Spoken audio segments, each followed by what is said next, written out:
Every year, millions of people turn to protein supplements to help improve their health and fitness goals. Understanding the benefits and differences among protein supplements help consumers make informed choices for their health and nutrition.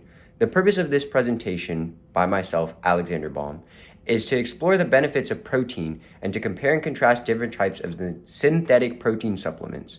While protein is an essential nutrient for the human body, the choice of a synthetic protein supplement can significantly affect health outcomes and personal preferences.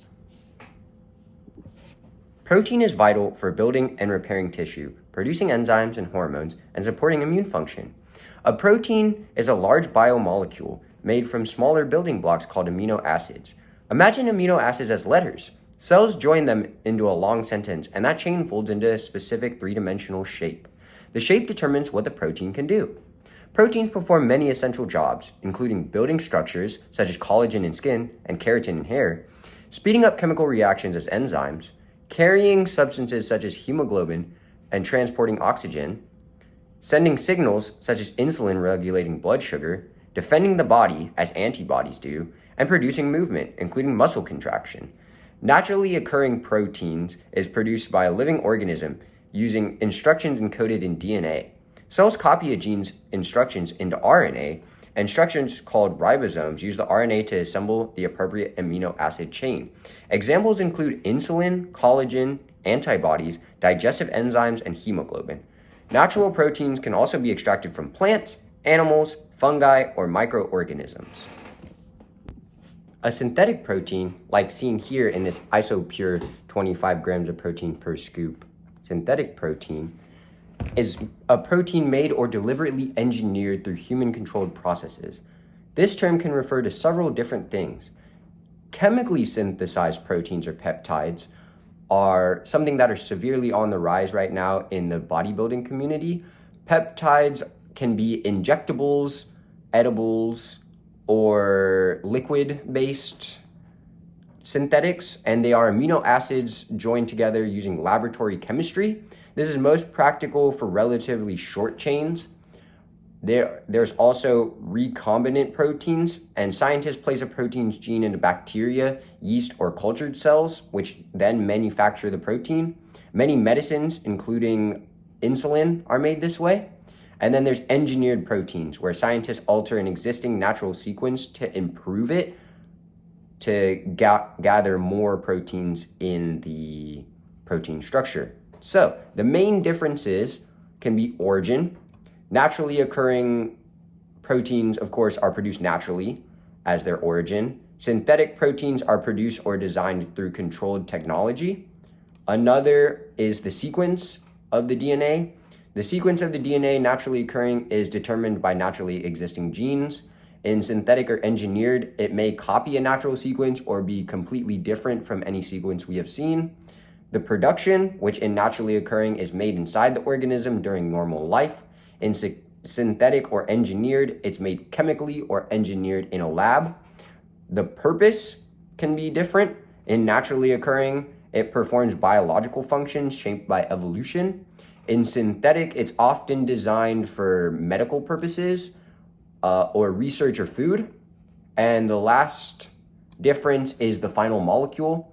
The final molecule in a naturally occurring protein has a particular amino acid sequence and shape.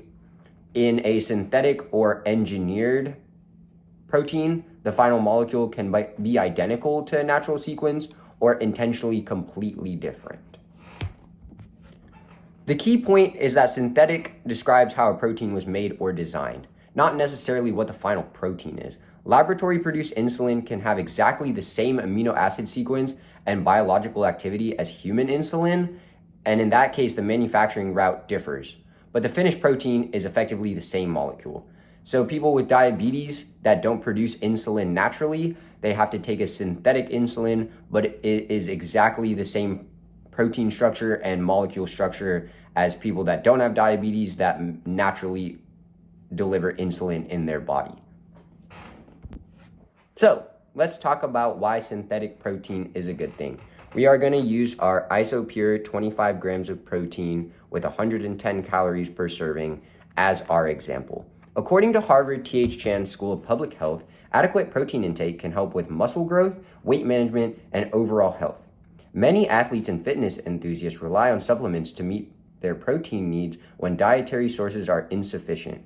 So, for example, if you go to the grocery store and buy a source of lean meat like chicken or beef, you're gaining about 20 grams of protein per average serving size, which the average serving size is about 4 to 8 grams of the raw meat. In these isopure scoops, you're getting about 25 grams per scoop. And for calories, in chicken, there's about 200 calories per serving, while in this isopure, there's about 110 calories per serving. So you'd be able to take 2 scoops of isopure calorie-wise for around double the amount of protein intake. So people that are on a bulk, say you want to go from 125 pounds to 150 pounds, a lot of that mass is going to come from water and protein weight.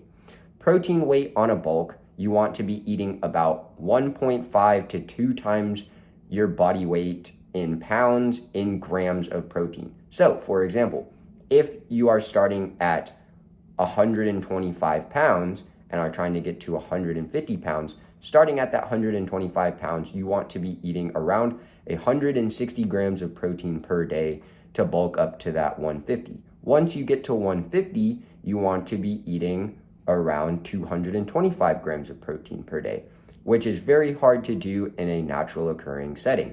So bodybuilders and athletes use supplemental protein, such as this Isopure or this Core Power drink, which has 42 grams of protein, to maintain that average weight and to maintain those gains.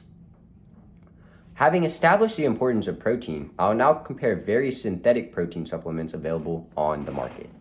There are several common types of synthetic protein supplements, including whey protein, casein protein, soy protein, and pea protein.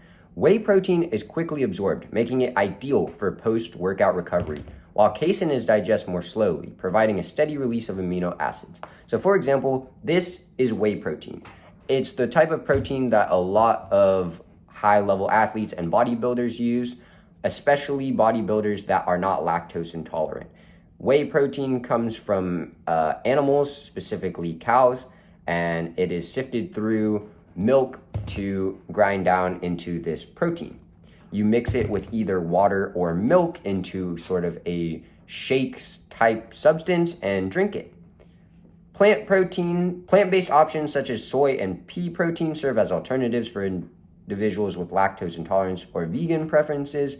They work in a similar way as the whey protein, where it's a quick release instead of the casein that is a slowly steady release of amino acids.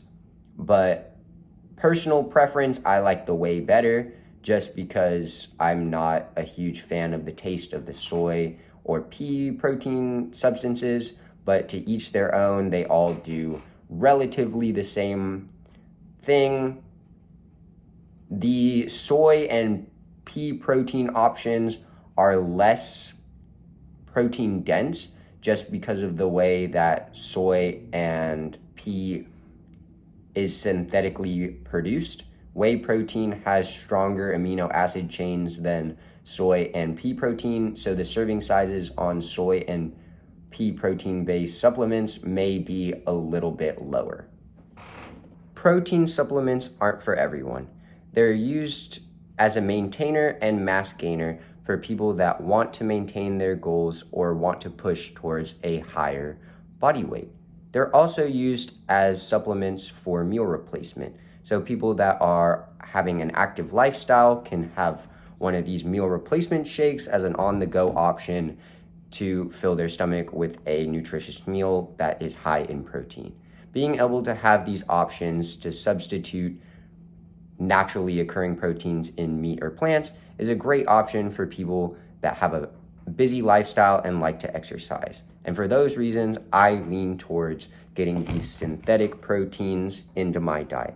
Thank you all for listening, and I hope you have a great and wonderful day. Thank you so much.